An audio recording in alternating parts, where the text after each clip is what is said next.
মায়ার পাখি পুষলাম একটা বুকের পিঞ্জিরা, যতন কইরা জায়গা দিলাম আমার কলিজায়। মায়ার পাখি পুষলাম একটা বুকের পিঞ্জিরা, যতন কইরা জায়গা দিলাম আমার কলিজায়। বুকের পিঞ্জর ভাঙ্গা পাখি উড়াল দিয়ে যায়, বুকের পিঞ্জর ভাঙ্গা পাখি উড়াল দিয়ে যায়। জীবন আমার ভাইসা গেল পাখির বেদনায়, হায় রে জীবন আমার ভাইসা গেল পাখির বেদনায়। নির্যাতিত আমি হয়েছি যে আমি শারীরিকভাবে মার খেয়েছি, অর্থনৈতিক দণ্ড দিয়েছি, মামলা খেয়েছি, প্লাস তার পাশাপাশি আমার 22 বছরের সন্তানকে আমার চোখের সামনে জীবন দিতে আমি দেখেছি।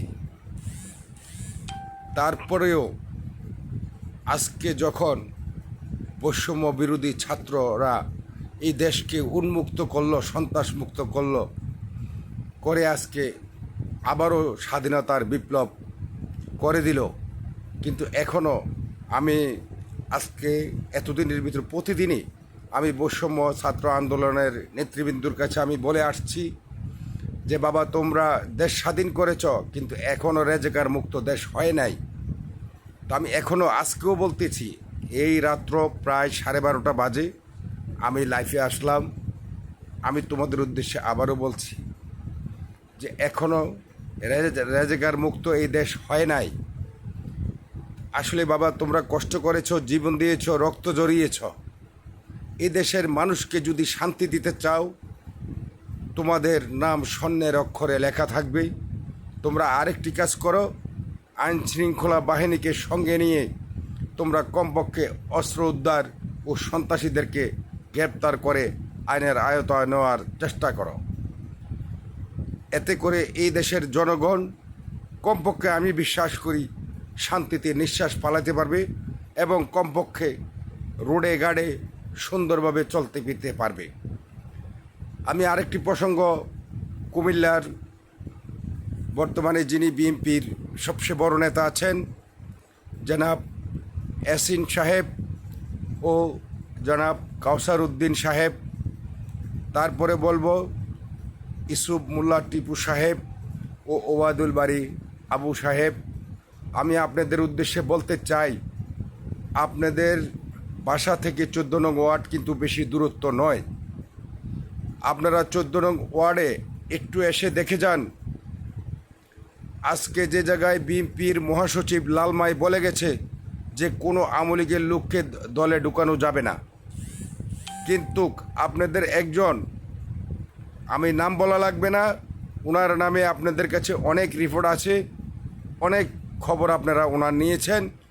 উনি যেভাবে গণহারে আওয়ামী লীগের লোক ওনার দলে যোগ দেওয়াইতেছে, এবং প্লাস শুধু আওয়ামী লীগের লোক নয়, উনি আপনার মহিলা কিছু সন্ত্রাসী বিগত দিনের, যেটি পাড়ায় মহল্লায় কি বলবো, মানে মুখের ভাষায় বলা যায় না, যেগুলা আপনারা এই মহিলাগুলা নোংরা কাজে লিপ্ত ছিল, এবং এই মহিলাগুলাকে দিয়ে আওয়ামী লীগের নেতারা ভালো ভালো মানুষের নামে মামলা দিয়েছে, ভালো ভালো মানুষের বাড়িতে হানা দিয়েছে, তাদেরকেও আজকে আপনাদের এই লোক আওয়ামী লীগে যোগ দেওয়াচ্ছে।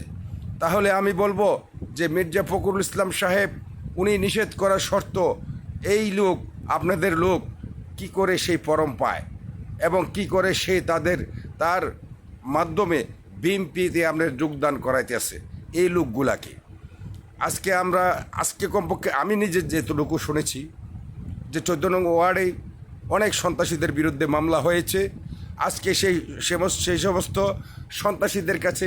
সন্ত্রাসীদেরকে আপনার লোক আশ্রয় দিতেছে এবং আপনার লোক কমপক্ষে তদবির করতেছে। আমি আপনাদের কাছে শেষ বিনীত সহিত একটু অনুরোধ করব, আপনারা যদি অবিলম্বে এই 14 নং ওয়ার্ডে আপনারা ব্যবস্থা না নেন, এই একটি লোকের কারণে আপনাদের ইমেজ নষ্ট হয়ে যাবে, আপনাদের মান সম্মানের উপর আঘাত আসবে। আজকে আমি টিপু সাহেবের প্রতি অনুরোধ করছি এবং ওবায়দুল বারী আবু সাহেবের প্রতি অনুরোধ করছি যে কমপক্ষে মহিলা সন্ত্রাসী এবং পুরুষ সন্ত্রাসী যারা বৈষম্য ছাত্র আন্দোলনের সময় অস্ত্র নিয়ে আপনার ছাত্রদের উপর হামলা করেছিল, আজকে তাদেরকে আবার বিএনপির নাম ব্যবহার করে আজকে তাদেরকে বিএনপির আপনাদের একজন লোক তাদেরকে বিএনপিতে আশ্রয় দিতেছে। আমি এতটুকু কথা বলে আমি শেষ করব। আমি বিগত 18 বছর নির্যাতিত হয়ে আসছি। 2017 সালে আমি 22 বছরের সন্তানকে আমার চোখের সামনে নির্যাতন করে মারতে আমি দেখেছি, কিন্তু আমি প্রতিবাদ করতে পারি নাই এবং আমি বিচার পাই নাই। সমাজ ছিল তখন অন্ধ। তাহলে আজকে আপনাদের কাছে প্রশ্ন, আজকে আপনাদের হাতে ক্ষমতা আছে, বিএনপির হাতে, বৈষম্য ছাত্র আন্দোলনের সৈনিকদের কাছে ক্ষমতা আছে। আজকেও কি আমরা শেষ বয়সে এসে আবারও কি আমরা নির্যাতিত হব? আমরা কি শুধু নির্যাতনের শিকারই হয়ে যাব? আমরা কি এই দেশে বসবাস করার মতো সুযোগ আমরা পাবো না? আল্লাহ আমাকে এখন একটা ছেলে একটা মেয়ে দিয়েছে। আজকে আমি বলি যে আমার কিছু নামদারি আত্মীয়, শ্বশুরবাড়ির আত্মীয়, তারা আজকে আমার ছেলে আমার মেয়ে তাদের উপর বিভিন্নভাবে মানসিকভাবে নির্যাতিত করতেছে।